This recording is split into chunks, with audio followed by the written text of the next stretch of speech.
Hello everyone, সকলকে জানাচ্ছি শুভ রথযাত্রা। তো আজকে আমি ননদের বাড়ি গিয়েছিলাম, ওখানে জগন্নাথের পুজো ছিল। তো দেখো কত সুন্দরভাবে সাজিয়েছে সব, ঠাকুরটাও খুব সুন্দর লাগছে দেখতে। তো দেখো এখন পুজো শুরু করে দিয়েছে ঠাকুরমশাই। দেখো কত সুন্দরভাবে পুজো করছে। বিকেলবেলায় দেখো বাচ্চারা কত সুন্দরভাবে রথ টানে, কি ভালো লাগে দেখতে। তো দেখো এখন আমার মেয়েও রয়েছে, আমার মেয়েও রথ টানছে। বাচ্চাদেরই তো আনন্দ বলো। আমার বাড়ির সামনে দিয়েও দেখো কত বড় রথ যায়। তো সেখানে আমি আর মেয়ে গিয়েছিলাম রথ টানতে।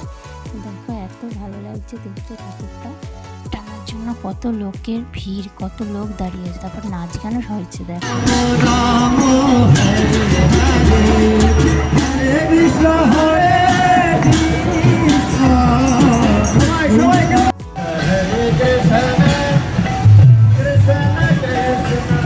ভিডিওটা ভালো লাগলে কমেন্ট বক্সে জানিও, সাবস্ক্রাইব করতে ভুলো না।